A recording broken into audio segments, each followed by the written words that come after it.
Hello there, this is Kevin, and you're listening to Sleepy Nights. Tonight, we'll venture into a realm where memories glow like captured starlight, and dreams can be preserved in delicate glass vessels. But first, let's just take a moment to make yourself comfortable. If you can, let your head sink softly into your pillow. Take a deep, slow breath in through your nose. And as you breathe out, just feel the day's stress beginning to fade away.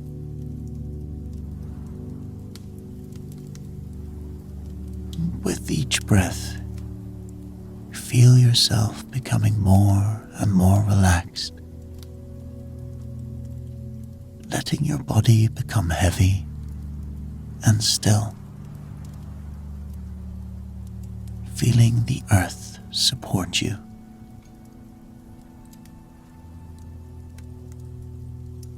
And then, starting at your toes, just feel a wave of calm and stillness moving slowly up through your body, switching off all the different parts, your feet, your legs, your back, each part switching off and becoming completely at rest.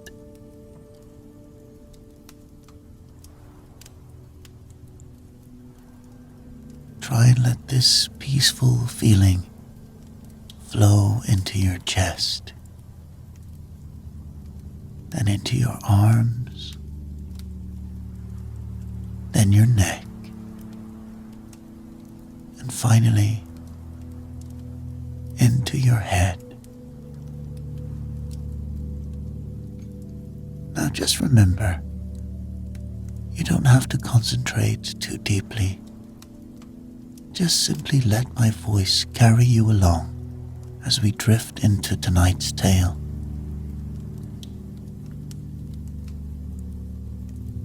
Now, as your breathing becomes steady and your mind quietens, prepare to drift along with me to a place where memories glow like precious jewels.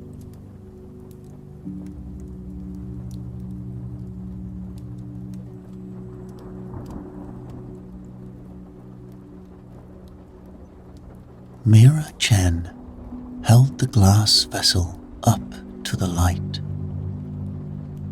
rotating it slowly to check for imperfections.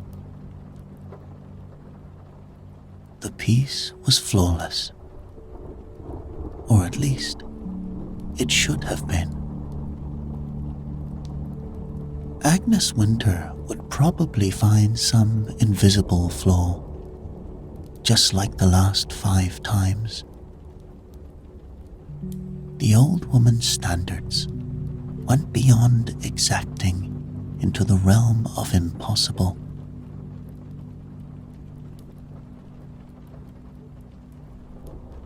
The studio's electric kiln hummed behind her, its orange glow the only light besides her work lamp. Outside, a light rain tapped against the industrial windows of her converted warehouse space. Bills and final notices lay scattered across her desk.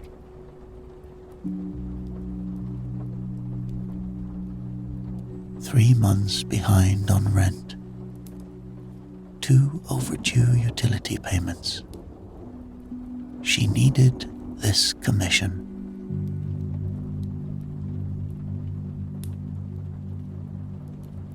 She checked the temperature log again.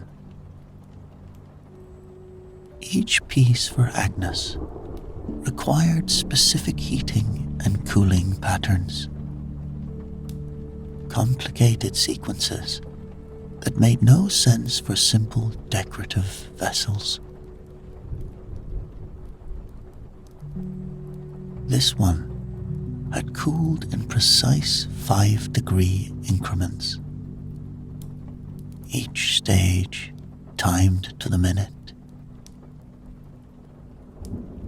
The glass itself was a custom mix, heavy on pure silica, with trace elements Agnes had provided herself.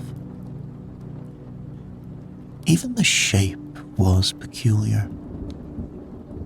A bottle with subtle curves that seemed to twist in on themselves,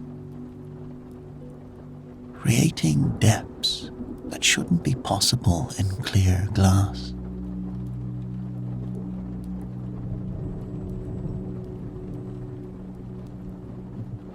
Mira wrapped the piece carefully in silk, trying not to think about the 200 hours of work that would likely end in another rejection.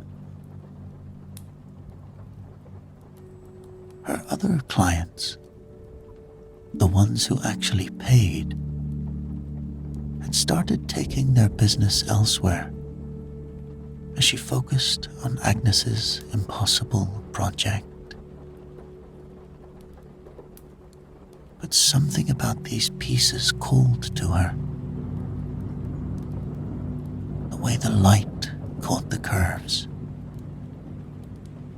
a strange weight of them in her hands, the way they seemed to ring at frequencies just below hearing when struck.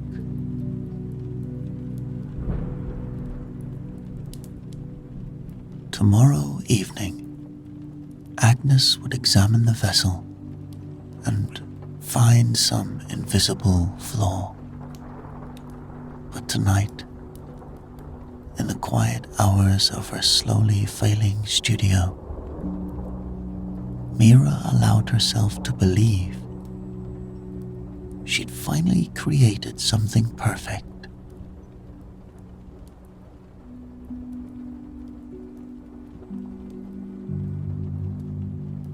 Agnes Winter arrived precisely at 11:45 p.m.,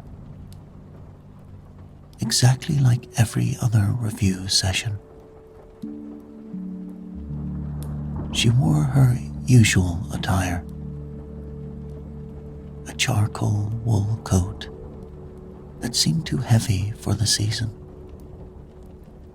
and silver-rimmed glasses that caught the studio's harsh light.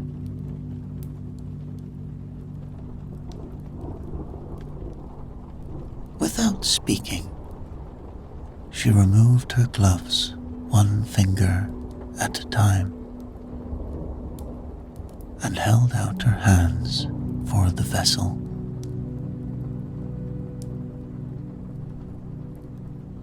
Mira unwrapped the piece, trying to quell the familiar flutter of anxiety in her stomach. Agnes held it up to each of the studio's lights in turn, rotating it with horrific but surprisingly steady fingers. Then she did something new. She pulled a small glass vial from her coat pocket and held it next to Mira's piece.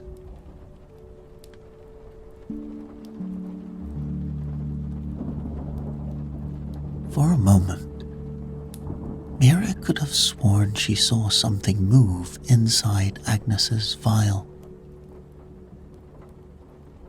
A swirl of light or smoke that couldn't have been there. But when she blinked, the vial appeared empty,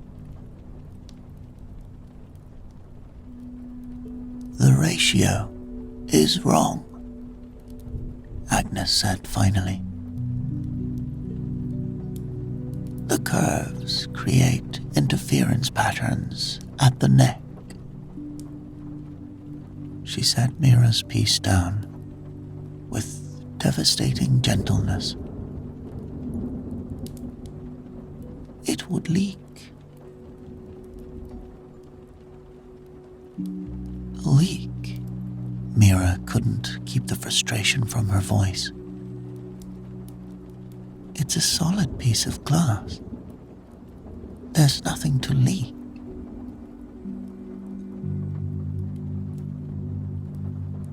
Agnes's expression didn't change, but something flickered in her eyes. She reached into her large leather bag and withdrew another vessel, one of her own. "Observe the difference." Mira held Agnes's piece up to the light. At first glance, it seemed identical to the one she'd made. But as she turned it, the glass seemed to shift, creating depths that defied the physical dimensions of the vessel. And there, in its heart, she caught a glimpse of something that made her nearly drop the piece. A swirl of color that moved like a thought trying to form.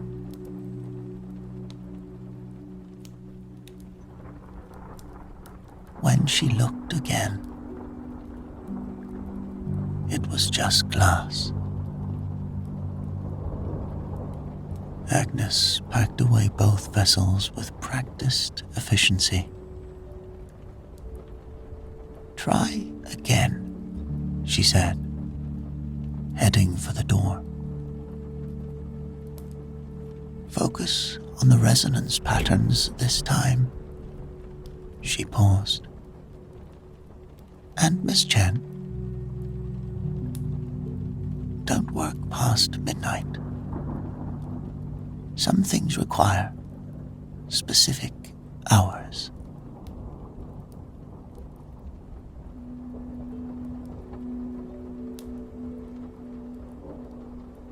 Mira watched through the windows as Agnes walked away, her form almost disappearing in the light rain.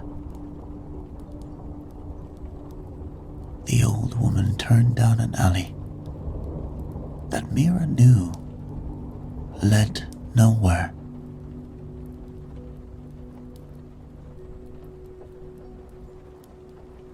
Without really deciding to, Mira grabbed her coat. After months of rejections and impossible specifications, she was finally going to find out what Agnes Winter really wanted these vessels for.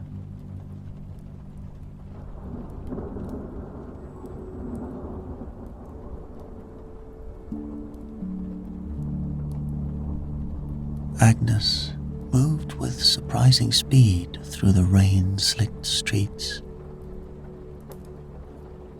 her heels clicking against centuries-old cobblestones. Mira followed at a distance, ducking into doorways wherever Agnes looked back. They wound deeper into the old quarter, where medieval buildings leaned together overhead like conspirators sharing secrets.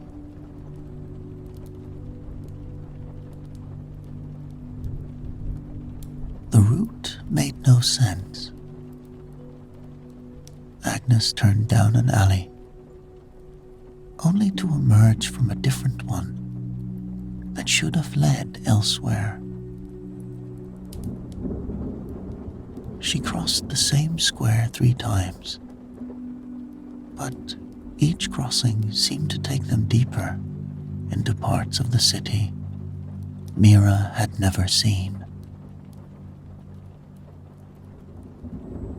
The streets grew narrower, the buildings older, their windows glowing with warm light despite the hour.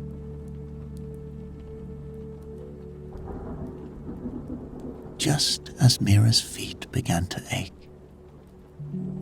Agnes stopped at a shop wedged between a bookbinder's and what looked like a very old locksmith's.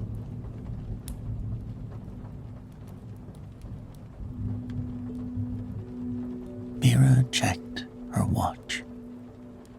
11:58 p.m. The shop's windows were dark, displaying what seemed to be antique bottles and curiosities. As the church bells began to toll midnight, something changed. The bottles in the window began to glow, each with its own distinct light.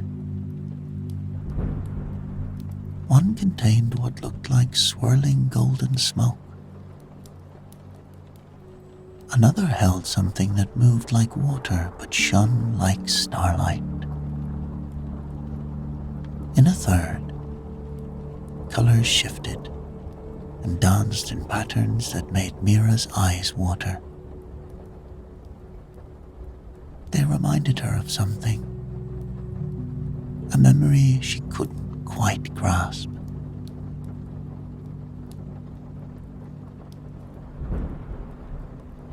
Agnes withdrew a key that caught the light strangely, as if it were absorbing the glow from the bottles rather than reflecting it.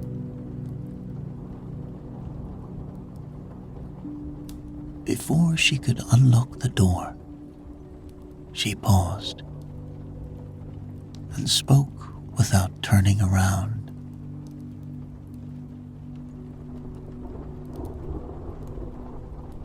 "Well, Miss Chen, are you going to stand in the rain all night? Or would you like to learn what you've been really making?"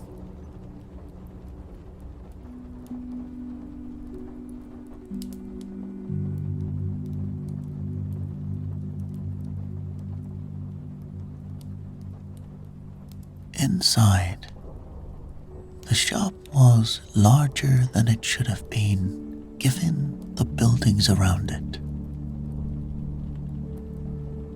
Glass vessels of every size lined the walls from floor to ceiling, each one meticulously labeled with dates and names in elegant script.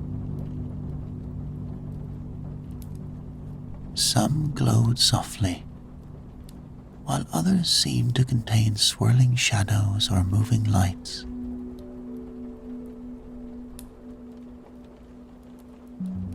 The air smelled of cedar and something else Mira couldn't identify. Like the moment before rain falls, or the silence after snow.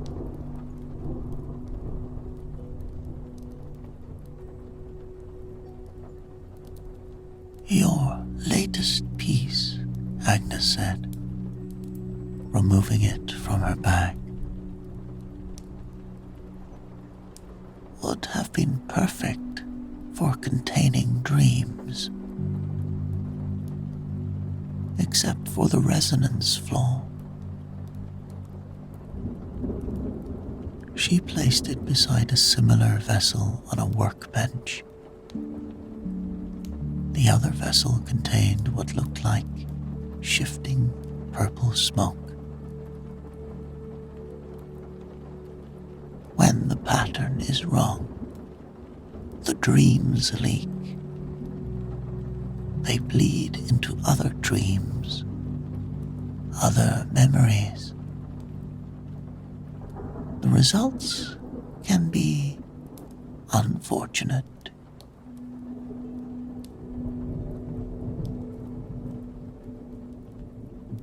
Before Mira could respond, a gentle bell chimed.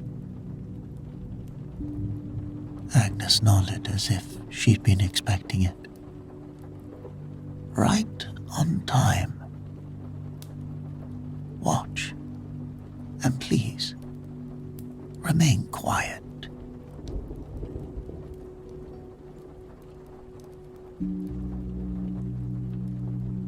An elderly man entered, led by a younger woman who had his same sharp grey eyes.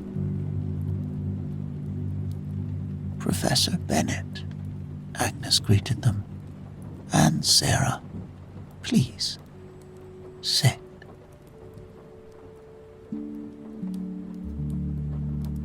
She gestured to two worn leather chairs that looked as old as the building itself. It's worse, Sarah said, helping her father sit. He couldn't remember my children's names today. The professor smiled vaguely. I remember everything in my field. Every theory, every equation. But the important things. He trailed off, looking lost.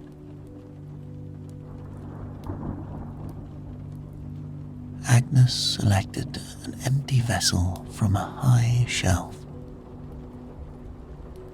One that could have been Mira's work, but wasn't. You understand the process, cannot restore what's already lost, but we can preserve what remains.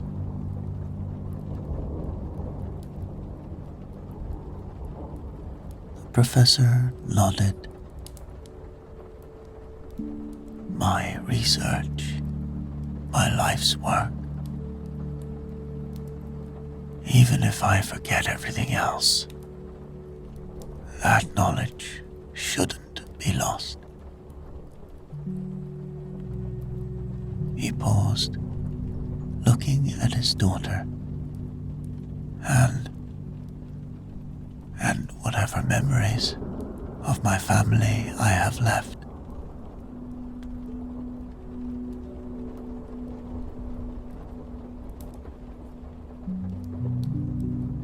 Agnes placed the vessel on a curious stand of brass and wood.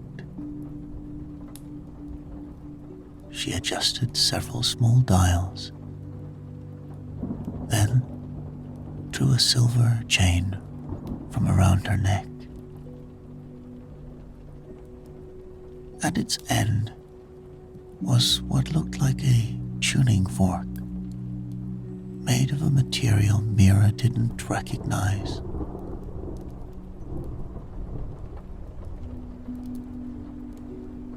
Watch carefully, Miss Chen. This is what you've been preparing for.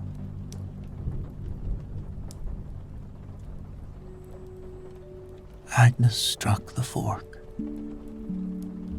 The note it produced wasn't quite sound. It was more like the idea of sound, or the memory of it. The vessel began to resonate, in response. The air around the professor seemed to shimmer.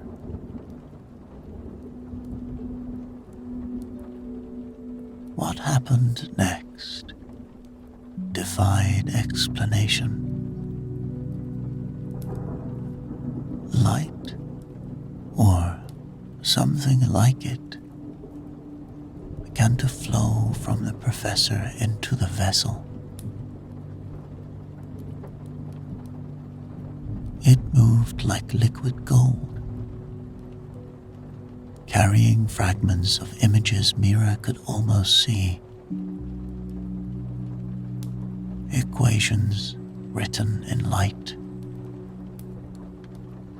The faces of children shifting and aging.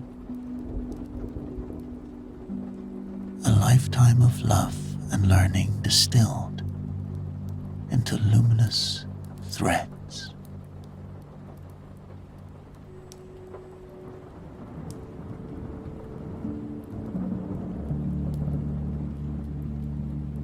When it was done, Professor slept peacefully in his chair.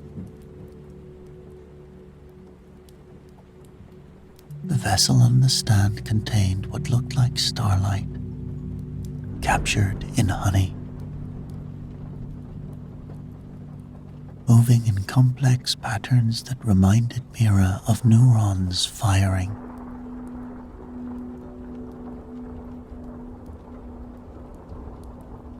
This, Agnes said quietly, is what we preserve. This is why the vessels must be perfect.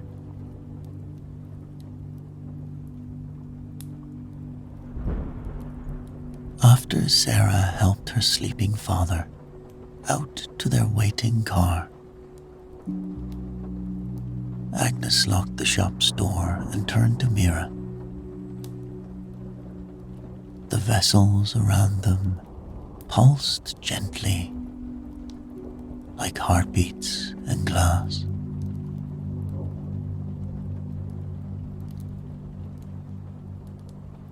You have questions, Agnes said, moving behind an ancient wooden counter.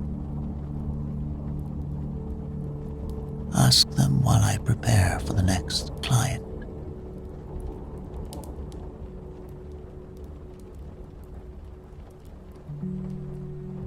Mira watched Agnes arrange delicate instruments. A strange tuning fork, brass calipers.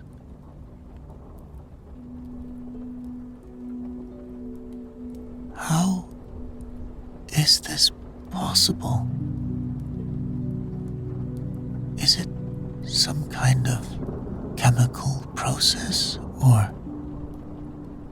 She trailed off, not wanting to say the word magic aloud.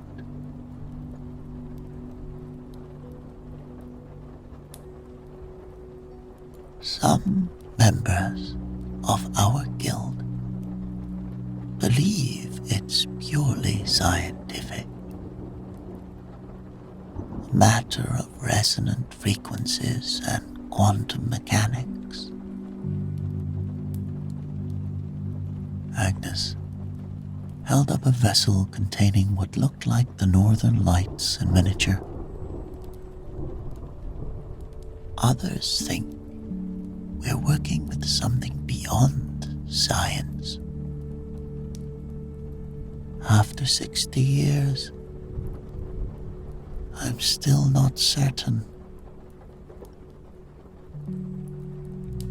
She smiled slightly.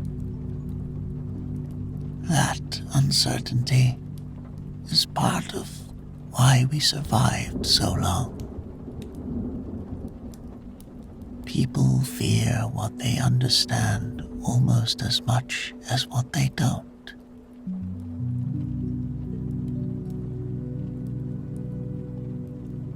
She set down her instruments, faced Mira directly. I sought you out because you have a gift. Your glass. It wants to contain memories. Even without proper training, your pieces resonate at the correct frequencies. But more importantly, you understand intention in craft. Each vessel must be created with its purpose in mind.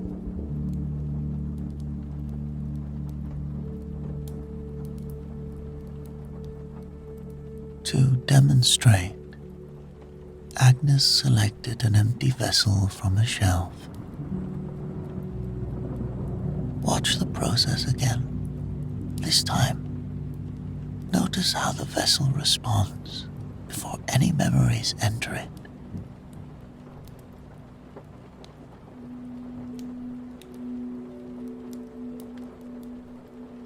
She struck the tuning fork again. The vessel began to hum, not with sound, but with possibility, like a blank canvas vibrating with potential. The air thickened with that same pre-rain tension Mira had noticed earlier.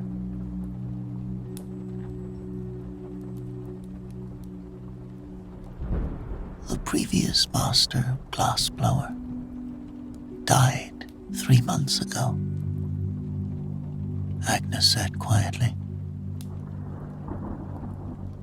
Without new vessels, we cannot help those who need us. And there will always be people who need us.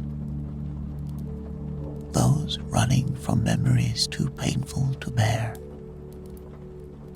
Those desperate to preserve what they're losing. Those who need to share experiences that cannot be put into words.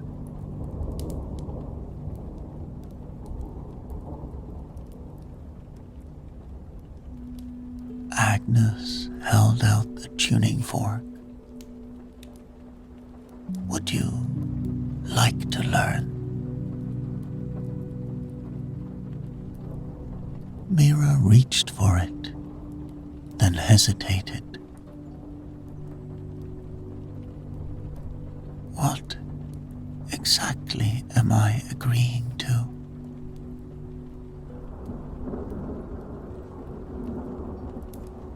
To become part of something older than science, newer than magic,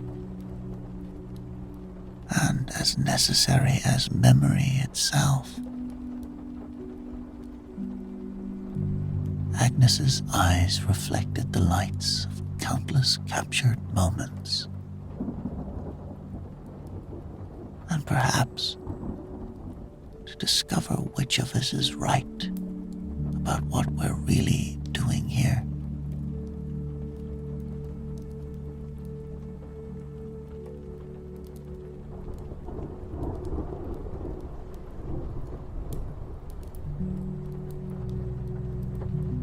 Two nights later, Mira stood before her kiln, watching the temperature gauge with intense focus.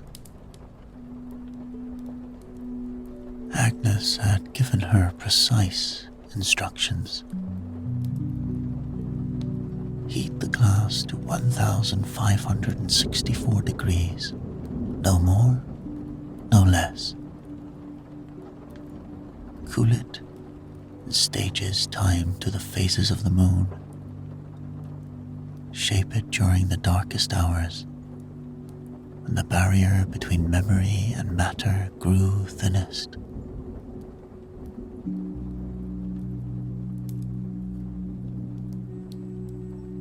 The vessel taking form beneath her hands was different from anything she'd crafted before.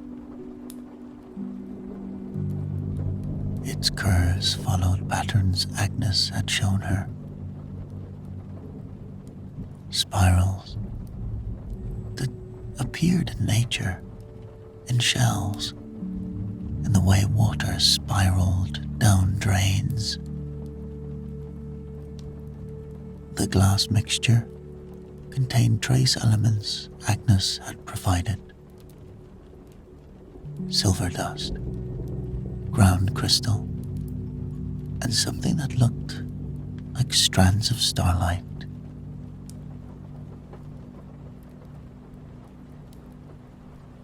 Intention, Agnes reminded her, watching from the shadows of the studio. Think about what this vessel needs to hold. Your thoughts are more important than you believe.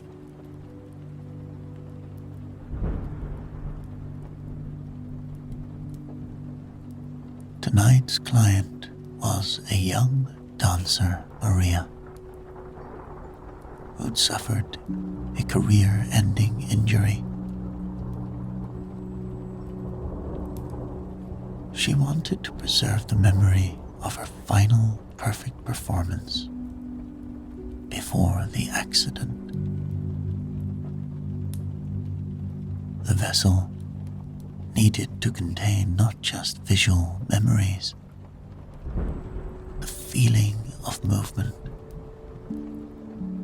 the sensation of music flowing through muscle and bone.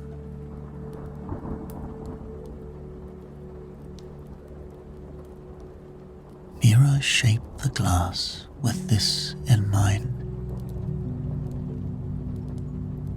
creating subtle ripples that might capture the flow of dance.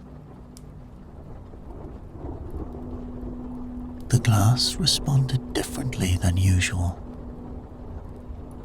almost as if it were collaborating with her, suggesting curves and angles she hadn't planned.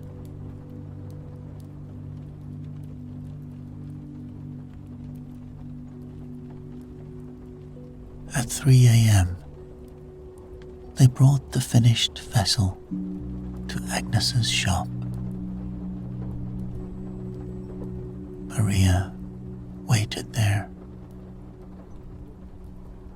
her crutches propped against one of the ancient chairs.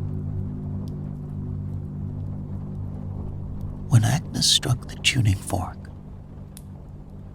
the vessel sang in harmony with it.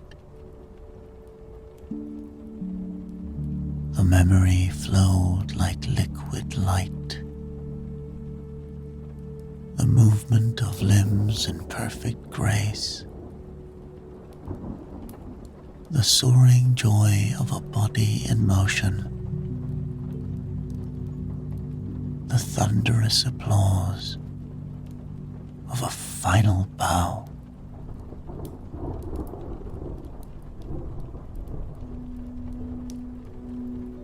Beautiful work, Agnes said afterward, examining the filled vessel. Inside, fragments of memory danced in endless loops. Flashes of stage lights, ribbons of movement, the ghost of music made visible. The vessel responds to the nature of the memory it needs to hold. You're learning quickly.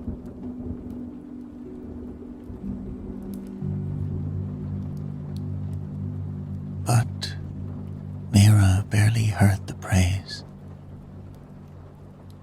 She was watching Maria, who had fallen asleep in the chair. Tears of relief on her cheeks. For the first time, She understood what Agnes had meant about necessity. Some memories were too precious to trust time alone.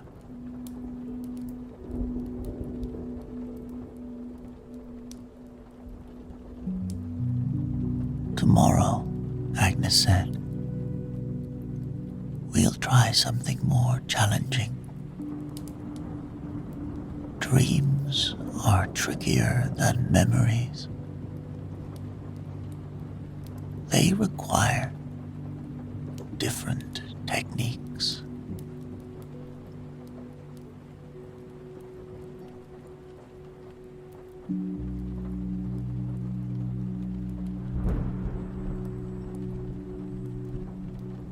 Mira's first dream vessel sat on Agnes's inspection table. Its glass walls rippling with subtle patterns that seemed to shift when you weren't looking directly at them.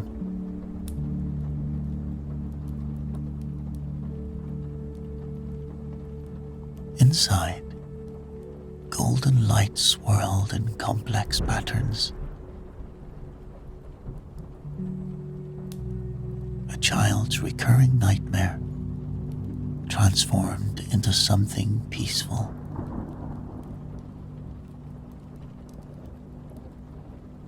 Her first completely successful piece. Agnes was about to comment when the shop's bell chimed. A well-dressed man entered. Expensive suit, gold watch,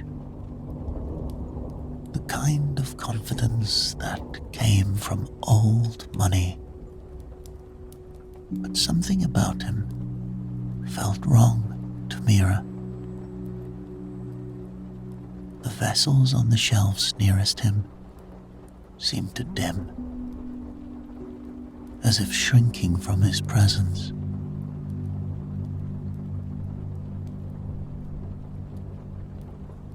Ah, Thomas.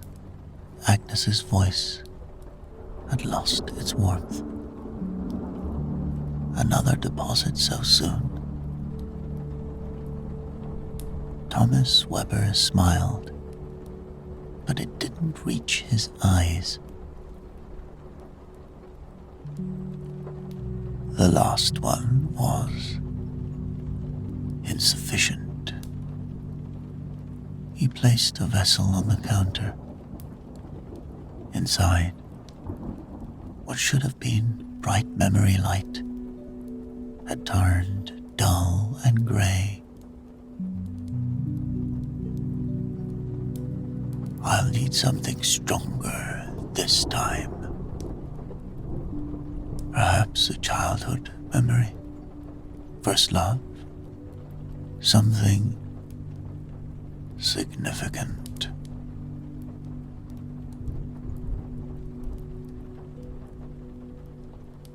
Agnes took the vessel without touching Weber directly. And what will you be offering in exchange?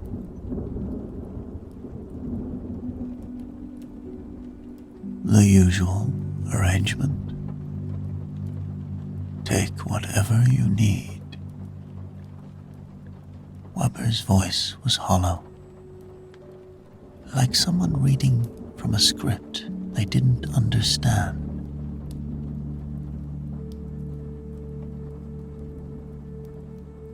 After he left, Mira examined the vessel he'd returned. The craftsmanship was crude. None of the precise patterns Agnes had taught her. Where did he get this?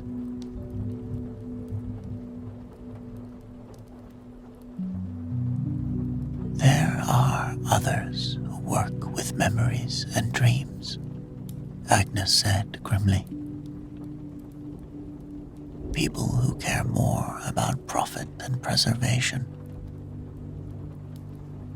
They create inferior vessels, ignore the proper processes. She held the vessel up to the light. See the flaws? The memories inside are degrading.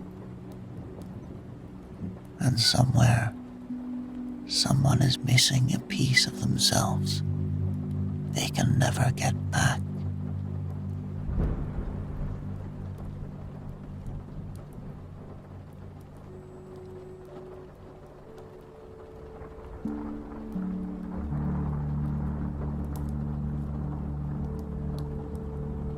A week later,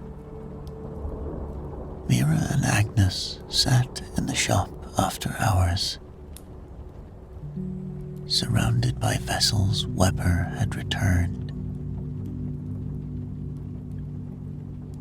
Each contained memories that had turned sickly and grey, corrupted by improper containment.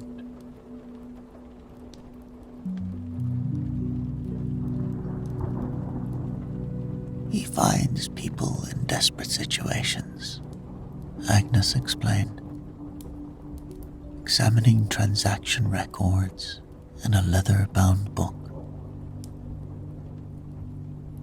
Offers to buy their happiest memories for substantial sums, then exchanges his own darker ones through us. She looked up. But lately, he's been returning more frequently. The memories aren't lasting.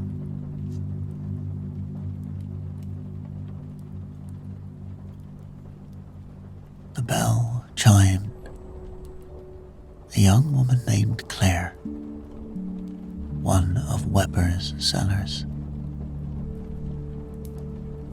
She stumbled in, disoriented, her eyes unfocused.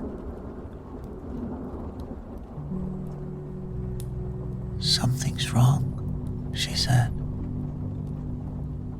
Everything's fading. Even things I didn't sell.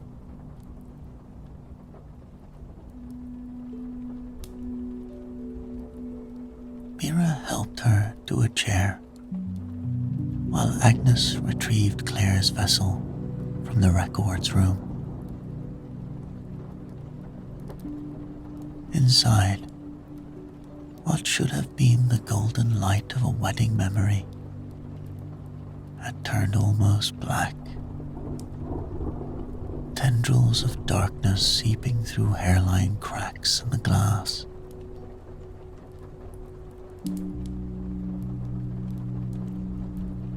The inferior vessels are failing, Agnes said, and the contaminated memories are affecting others they are never meant to touch. She held the vessel under a special lens. These cracks, they're spreading.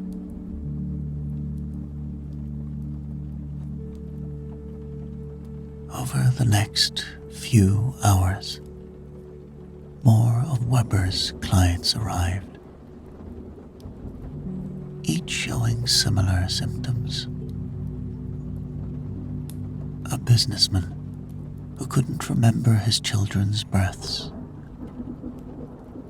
a musician who'd lost the memory of his first performance. Each had sold memories to Weber, who had stored them in substandard vessels, purchased from someone Agnes called the dealer.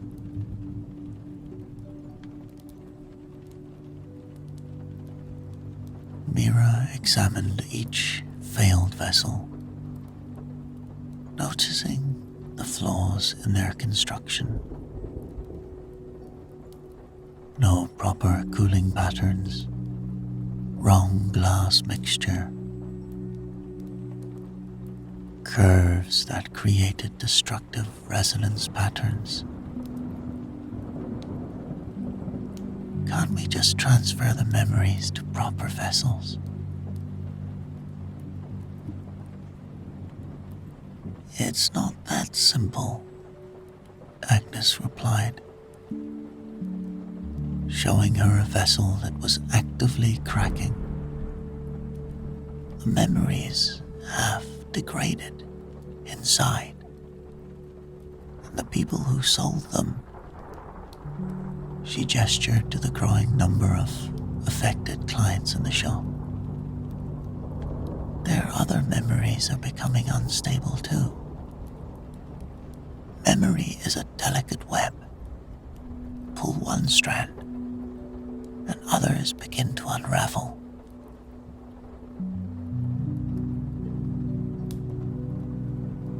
The bell chimed again.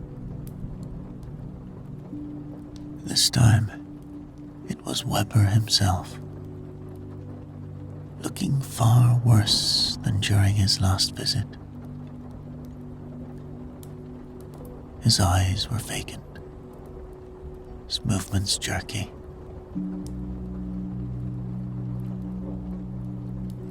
I need more. Everything's going dark.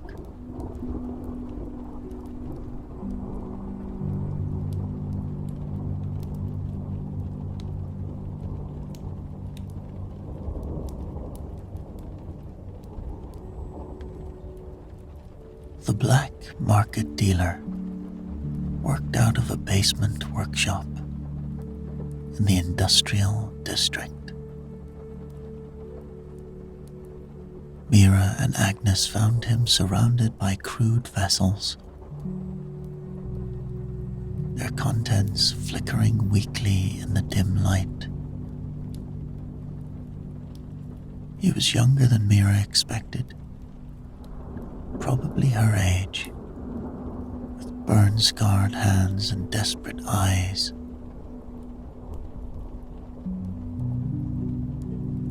You're ruining people, Agnes said without preamble. Your vessels are destroying memories, corrupting dreams.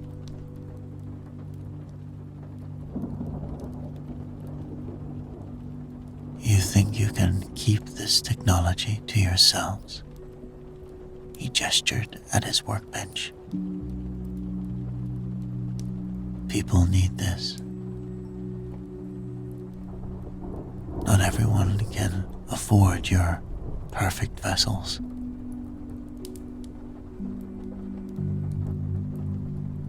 No, Mira stepped forward, examining his setup. You don't understand. These patterns you're using, they create interference. The resonance tears the memories apart.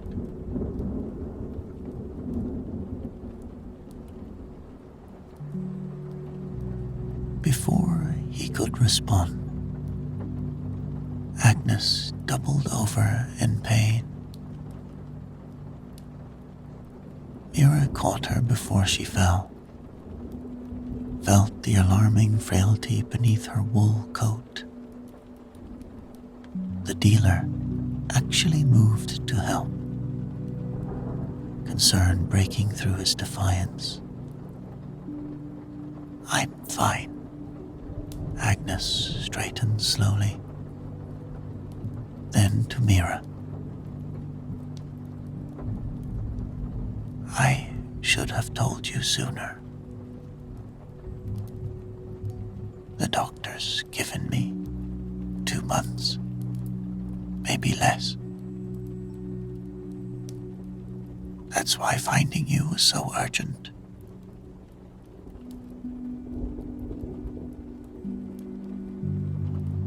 The dealer's workshop fell silent, except for the discordant hum of his imperfect vessels. Finally, he spoke. I never meant, I just wanted to help people like Weber.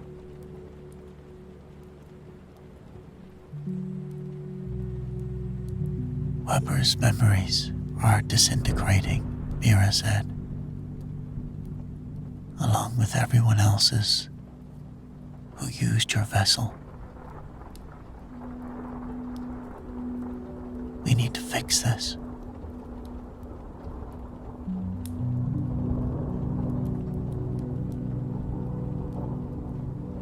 A sound at the door interrupted them. 3 elderly people entered, members of the Guild Council.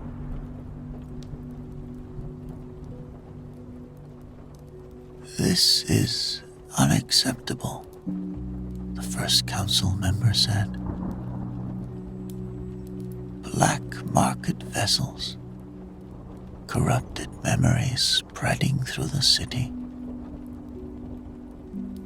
Perhaps it's time to end this practice entirely. The old ways are too dangerous in modern times, another added. With Agnes ill and no properly trained successor,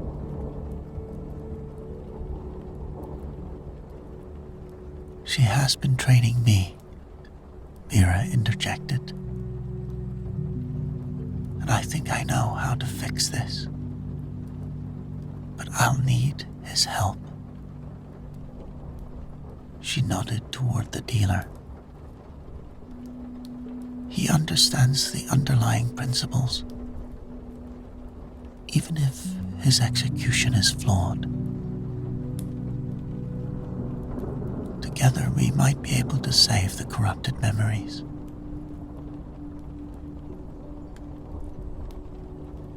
The council members exchanged glances.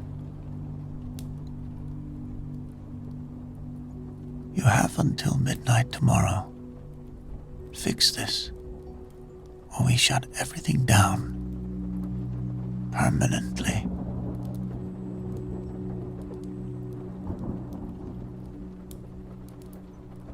Agnes gripped Mira's arm. Then we better get started. Weber's condition is deteriorating. Where his memories go, others might follow.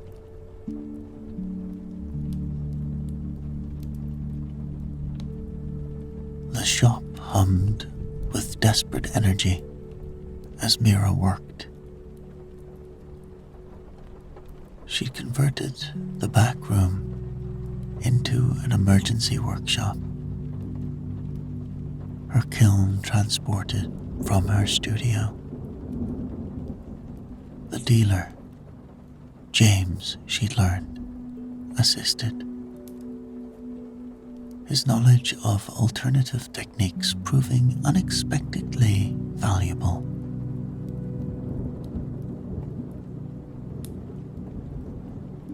Dozens of corrupted vessels lined the tables,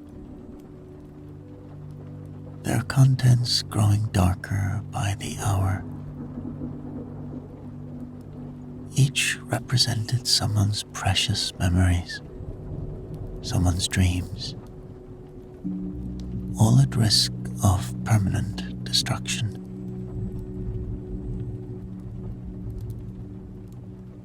The Guild Council watched from the corners, their presence adding to the pressure.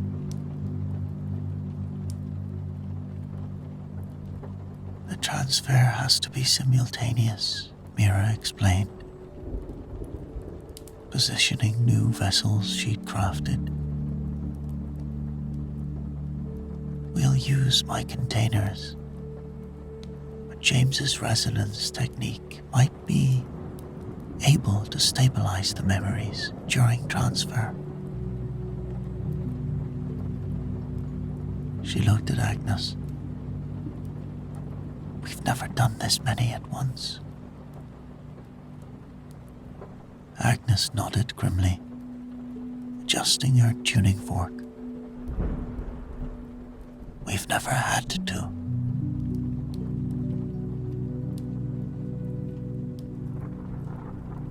The bell chimed. Weber burst in, wild-eyed and disoriented. I can feel them disappearing. All of them. The good ones, the bad. Sit down, Mr. Weber, Agnes commanded.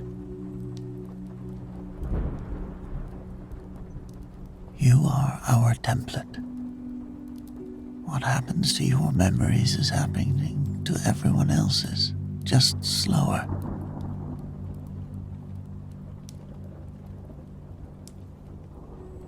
Mira struck the first tuning fork. The air filled with that familiar, not quiet sound as she began the transfer process.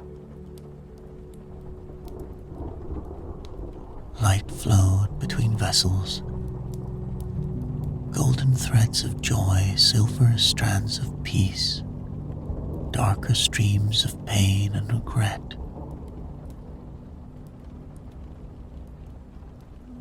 Each memory had to be untangled from the others, sorted, restored. James monitored the resonance patterns while Agnes guided the flow of memories. Mira moved between vessels, making minute adjustments, her hands moving with practiced precision. Some memories nearly dissolved during transfer, requiring all her skill to stabilize them.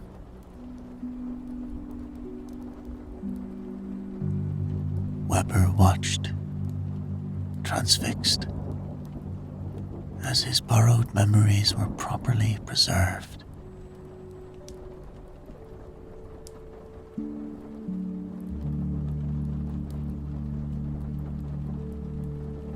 I just want to forget, he whispered. To replace the bad memories with better ones. Memory doesn't work that way. It isn't meant to work that way, Agnes said softly. The dark ones have their purpose too.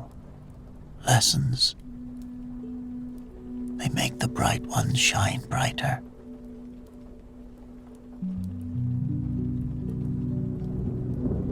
The clock struck 11. They had 1 hour left before the council's deadline. Mira's arms ached, her eyes burned, but she couldn't stop. Each vessel contained someone else's most precious moments, their deepest dreams. In her hands, they glowed with renewed strength, their light pure and steady once again.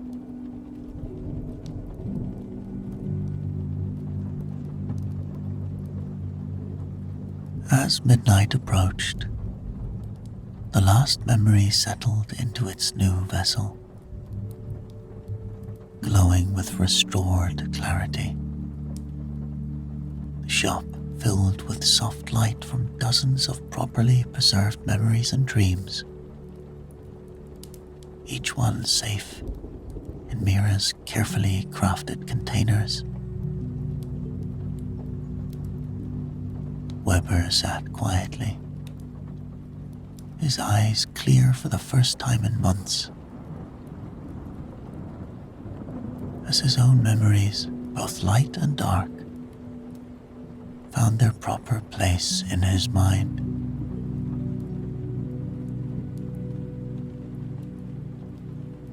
Other clients would come in over the next few days for similar restorations. But the immediate crisis had passed. The council members stepped forward, examining the vessels with critical eyes. "Remarkable work," the elder said.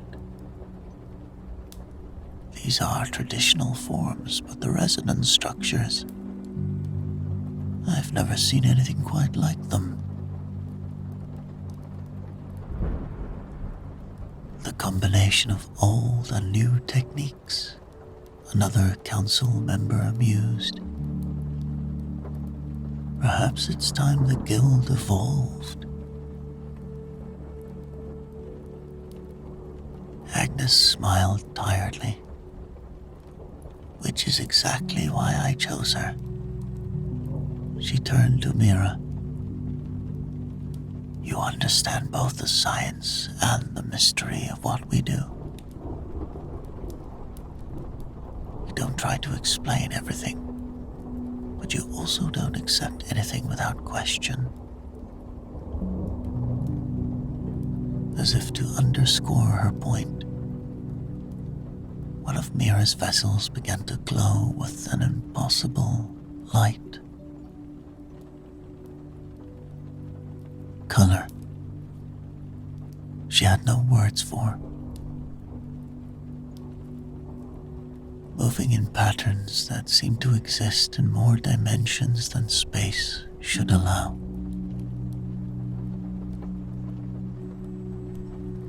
The sight filled her with questions she suspected could never be fully answered. "Sometimes," Agnes said softly, watching the light dance, "the best way to understand something is to accept that you never entirely will."